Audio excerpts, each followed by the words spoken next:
Farah Bashir. Thank you How are for you, the Farah, today? amazing introduction. Yeah. How is Wednesday treating you? It's the middle of the Okay. week. Yes. So, I think like Wednesday is a very funny day to me because Wednesday is like you're there, yeah. closer to the Nearing the weekend, weekend, yes. yet you're not there. Yeah. You know what I mean?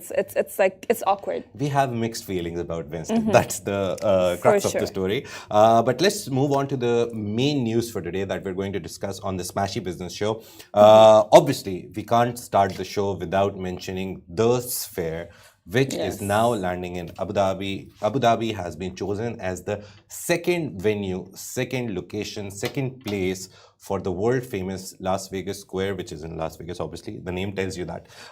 So the Sphere opened in 2023. It's going good. It has hosted residencies from some of the biggest stars. It's hosting fights, it's hosting sports events. It has a lot planned. But now, after years of speculation that where would the next Sphere be, we also reported on it that FII CEO, it's a Future Investment Initiative, the CEO, he told a lot of media during a press conference that the Sphere is attracting interest from a lot of countries, not even Middle Eastern countries, from the whole world. Then there were plans to open it in UK. The plans basically didn't work out. There was one in Korea, South Korea. The plan didn't work out. But finally, the whole world now knows where the second location of the Sphere is going to be, and it is going to be the capital of capital, Abu Dhabi. So, a Sphere entertainment company, which was established, basically MGM started this project, but then they set up a different company to hold the shares and everything, hold the whole setup of the Sphere, which is called the Sphere Entertainment Company. And the Department of Culture and Tourism Abu Dhabi, they've announced the plan.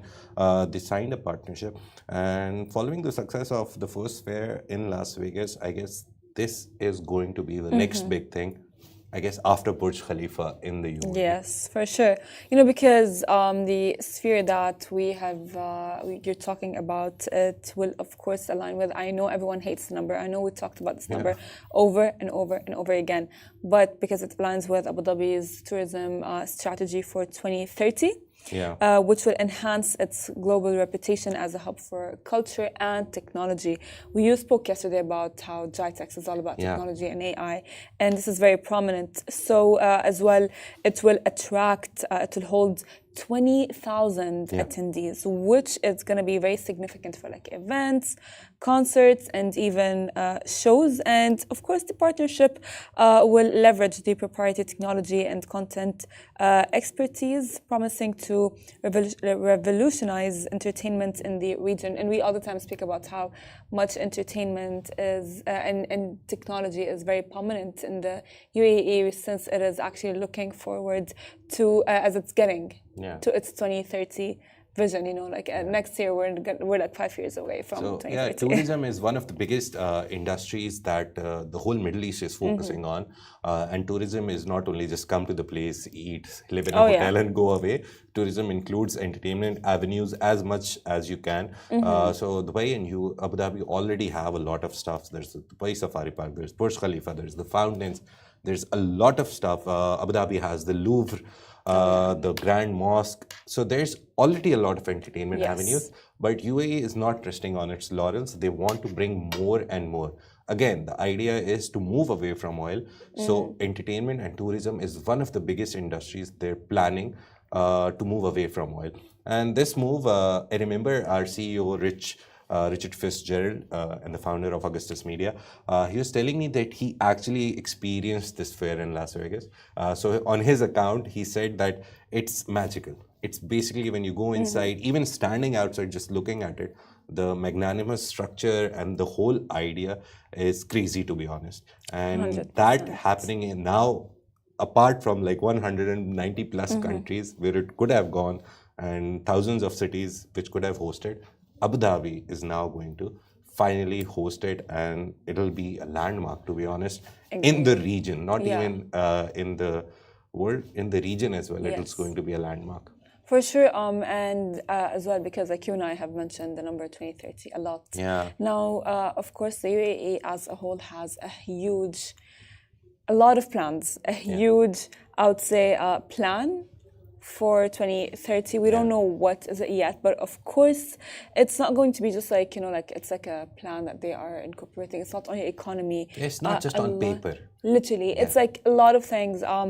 Tourism is one of it included, and having the Las Vegas Sphere open one in Abu Dhabi is a step towards 2030 because, as we said, the Sphere is set to attract millions of visitors. So some business details were there in the press release that was sent. I will just talk about those boring details. And Sphere is all about entertainment, but there is a business side to it as well. So DCT Abu Dhabi, the Dubai Culture and Tourism Department, they will fund the construction. So the whole construction process, the money will come from Abu Dhabi. Also, they'll pay Sphere Entertainment Company, the company which holds the rights and everything, to the original Sphere. They will get a franchise fee from Abu Dhabi for its design, technology, and intellectual property. So a lot of movies or shows that happen specifically in Sphere, the Abu Dhabi, basically the government will buy all of that. So post-opening, after the Sphere is completed, we don't have a date yet on when it will open.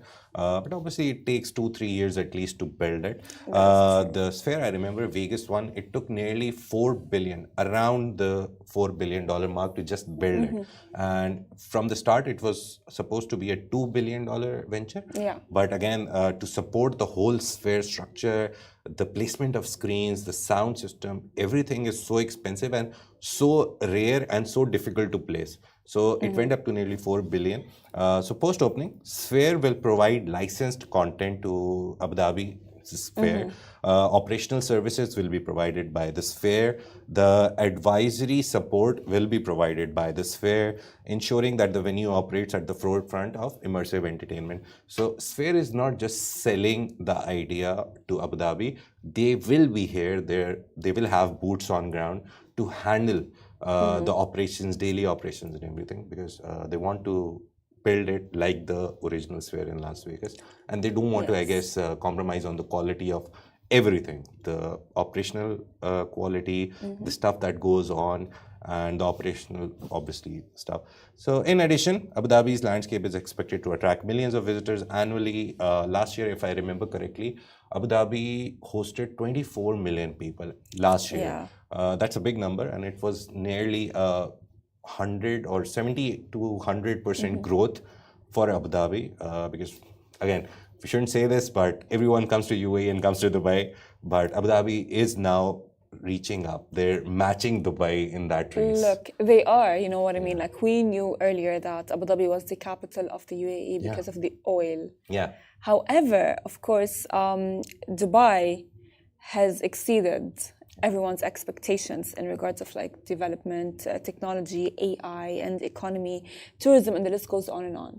And which gets like the race between Abu Dhabi and Dubai as like the capital kind of very like constructive competition. Exactly, you know. So I literally wonder, you know, because like, you know, it was always like a thought in everyone's, like it was a question. That I had asked myself when I was like younger, and everyone has asked as well themselves. It's like, why isn't Dubai the capital of the UAE? Since when you think of the UAE, you think Dubai. Yeah.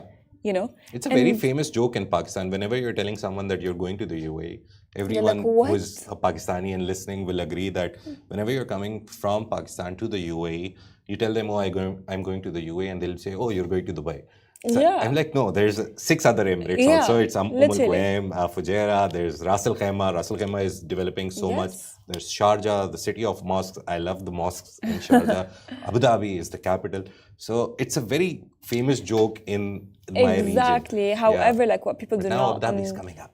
Exactly. So like that like kind of like competition, you know, like with Abu Dhabi having the Sphere open at Abu Dhabi, it's kind of like going to raise them up to the level of Dubai. However, of course, it makes me wonder, like, would the UAE ever change their capital? No, that will never happen. This I don't this think so. discussion has been going on in a lot of countries, to be honest. I've read a lot about how capitals are formed and how they stay and why they're never changed. Give you an example of Pakistan. Karachi was supposed to be, it's the business hub. It's like Dubai. To be honest, Pakistan, Karachi is exactly like Dubai. The business hub earns a lot of money for the country, contributes a very big percentage to the GDP. But it's not the capital, but it's still called the financial capital. So the original capital is Islamabad. Yeah. And Islamabad has a very similar environment as to Abu Dhabi. Abu Dhabi is very calm and cool, and everything happens in just one place, the Yas Island. The city itself is very nicely built on a grid. Likewise, Islamabad is like that. So just giving you an analogy to if someone is listening from Pakistan, or even if someone is interested in geographies. Yes. Yeah. And by the way, as well, like just like fun fact, this might not be related, but it's related to the, Pakistan and Karachi. Do you know that Emirates? Yeah. Their flights, it's called EK because like their first flight was from the Emirates to Karachi. Yeah, I remember PIA, the international airline. It's an international airline, but it's the government airline of Pakistan. It's the national carrier of Pakistan. They were very good at some point in time, like 30, 40 years ago. They were in profit. Now they're in very bad debt. Even a travel ticket from one city to another, which is hardly a 1.5 hour flight, is 50,000 Pakistani rupees. That's a lot. Right? That's like the pay of a person in 1 month. So it's very bad. But Emirates, thankfully, is growing very, very much. It's like the best airline in the world right now. Matches with Qatar's Airways. It gives competition to the best airlines in the world. 100%. So yeah. We had some contribution in helping them start up, but they're way, way, way in front of us now. Let's move on to upskilling people. Microsoft's AI Skills Initiative is here. It was announced at GITEX Global, which is happening in Dubai. There's Expand North Star, which is a startup version of GITEX Global, which is also happening at Dubai Harbor. GITEX is at the Dubai World Trade Center. Expand North Star.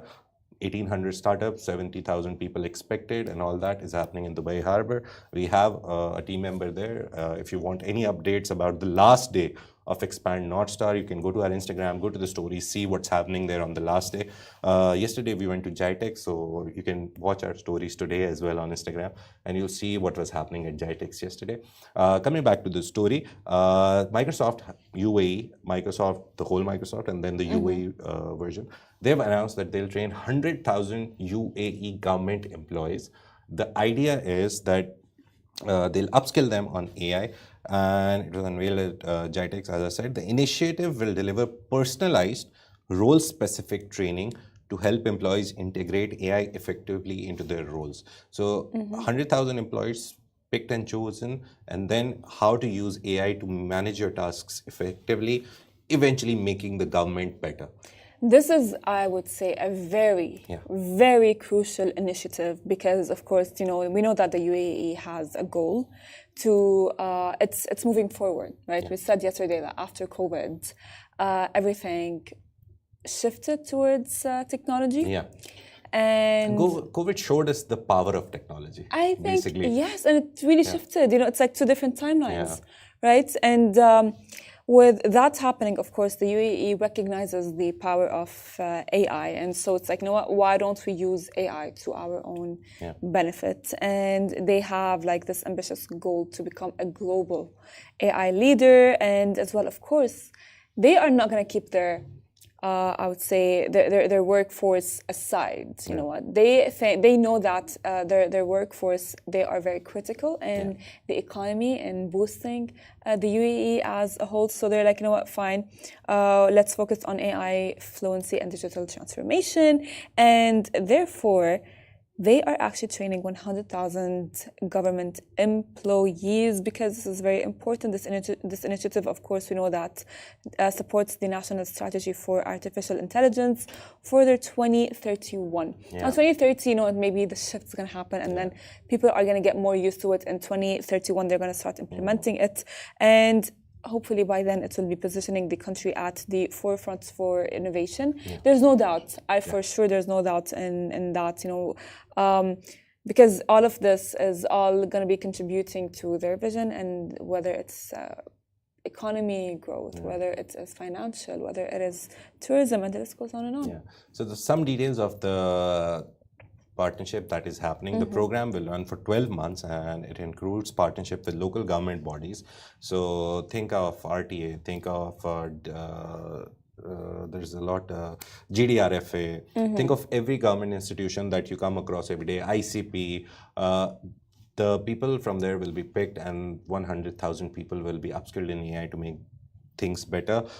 It will also leverage Microsoft's AI Skills Navigator platform. Basically, they have a platform, so they'll be trained on that platform that will offer customized learning paths to every person who enters this program. Obviously, they're going to be government employees. And apart from that, at Microsoft, at GITEX Global, Microsoft also showcased Sava, an AI application designed to enhance community services and boost citizen engagement. This is just a side note of what Microsoft was doing at the event as well. So it basically, the idea of Sava is to demonstrate the practical impact of AI on daily life in the UAE. So a lot of things, to be honest, right now in our podcast, in our newsletter, it'll be about UAE and AI and a lot of steps that are being taken by players who are there at GITEX Global or at Expand North Star. So a lot of news is coming from there. It's a big event, so obviously it was supposed to happen. Another news from GITEX Global, cloud collaboration, E&, which is Etisalat and Amazon Web Services, a cloud platform. They have signed a 1 billion partnership to power UAE's digital future. What will happen is that UAE's telecom giant E&, and Amazon Web Services, they will partner together. The $1 billion amount is for all the things that will happen under it. It aims to provide cloud services, including AI, machine learning, cybersecurity, and networking over 6 years. So this $1 billion will be spent on all these things over the next 6 years. And it will eventually help Dubai become a digital country. That's it. They just want to remove paper, all the bureaucratic paper processes, and they just want to move everything on the cloud, on the digital platforms. So it becomes easier for everyone to just access them, the services or anything from their phone, laptop, or devices, whichever device you're using. So it also focuses on modernizing E&'s digital platform, such as Stars Play Arabia and Kareem. So it's going to be a very significant partnership, and we'll see a lot of things happening under the umbrella of this partnership in the coming years. I mean, one thing that you said that I am stuck on, if you remember, like I think before yesterday, I asked you when was the last time you had used cash? Yeah. And how the UAE is turning to become a cashless country. I mean, when was the last time anyone has ever really used cash? I guess visitors sometimes. Yeah, maybe. But now even they're using their cards. Apple Pay, 100%. But, like the collaboration is so important because it is for sure going to be supporting UAE's ambition to become a global tech leader by enhancing its cloud computing capabilities. And as well, it will be giving access to advanced services. Which is very exciting, you know what I mean? It's going to be improving productivity and customer experiences. And of course, the UAE is not going to let anything go or slide away if it's not for its benefit. So, of course, it's going to be aligning with the UAE's economic growth vision that we are going to be seeing happening or implemented throughout the upcoming years. Yeah.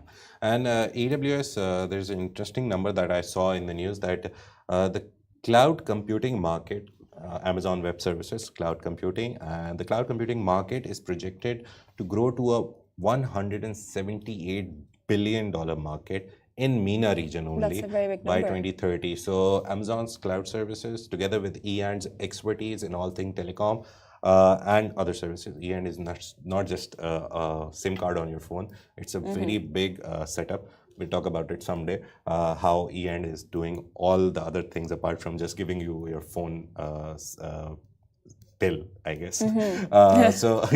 So that is happening. A lot of other things are happening at GITEX. I would quickly read through them because if we start discussing all of them, it's going to be a lot of things. Just a quick reminder. Let me open it because I have a whole list here with me.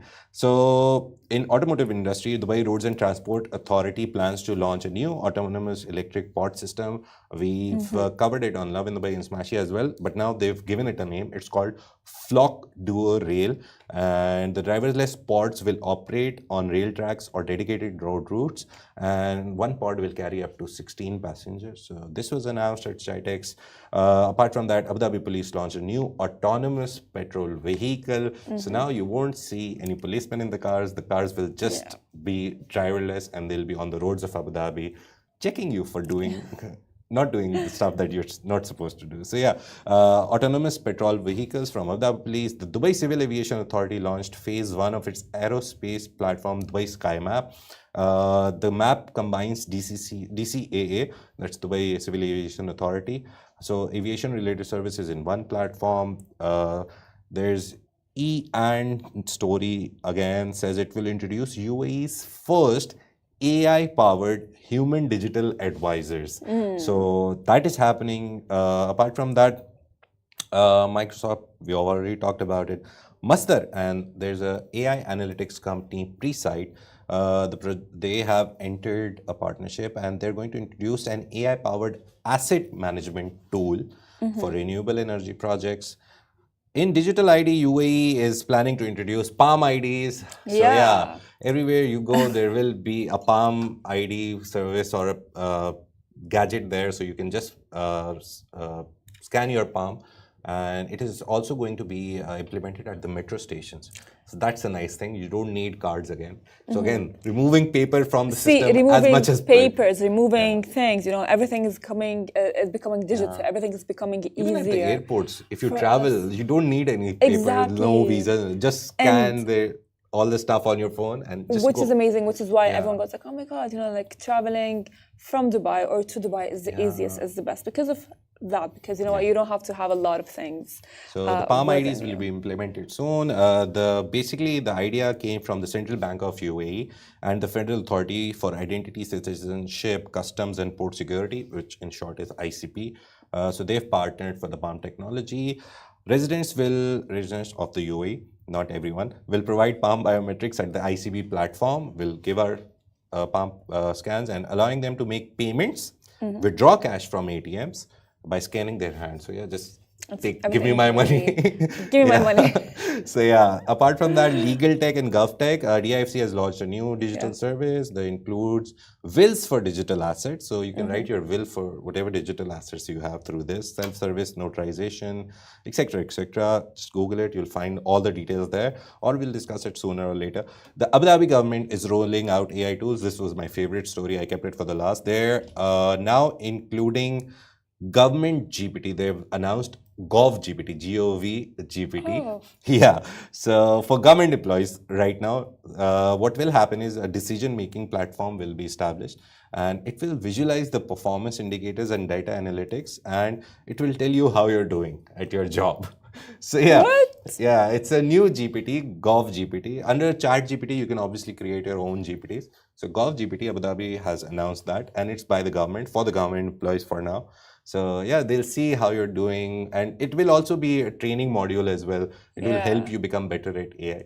So this is also happening. Well, we're all now going to be working with AI. So AI is not AI will our be judging enemy. your workflow and everything. So that's a good idea. That is actually I think nice. because I like it. again, if I am coming to work, I would want me to be as efficient and effective as possible. 100%. And I would want to see if I did good on a day or not.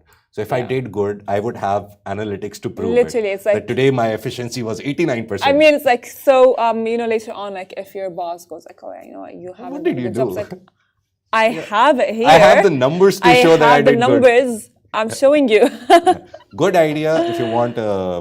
Right now, it's for government employees, but eventually, obviously, whenever a new technology comes, it always precipitates into other civil or people spheres as well. The private companies will maybe eventually. Please don't do it, Rich. But yeah, it'll be good. I think it's good. We already have a lot of apps and stuff which help you gauge your efficiency. But this coming from the Abu Dhabi government, maybe It's going to be top tier. good for private companies as well. So yeah, this all happened. A lot of things are happening because of GITEX and Expand North are happening in the UAE, in Dubai. We'll keep coming to you with all the news that we can find, and we'll keep informing you. Thank you so much for joining us. If you missed any part of the show, just go to YouTube, go to live, and see the whole show again. Get all the information that we presented to you. You can follow us on all social media platforms. Just go there, follow us, hit that follow button, tell your family to follow it, your friends to follow it, to get all the business related news. You can find anywhere in the world where we have it. We're putting it every day just for you. If you want to know about sports, just plugging something in. If you want to know anything about sports, we also have Smashi Sports. So you can follow Smashi Sports on YouTube, everywhere. They also have a podcast which happens on Monday and Friday. So if you're a football fanatic, if you love Middle Eastern sports, handball, volleyball, basketball, you can always follow Smashi Sports. We, on our Smashi TV app, also have live streaming rights to a lot of games. So every day there's games happening. The season has already started. It's been 2 or 3 weeks now. So you can see all the matches live on the Smashi TV app. That's one thing. And you can always watch Farah on the Love in the Way show in the morning. Thank you very much. This is the Smashi Business Show. We're signing off. It was a Smashi Business production brought to you by the larger Augustus Media Podcast Network. Take care. See you tomorrow.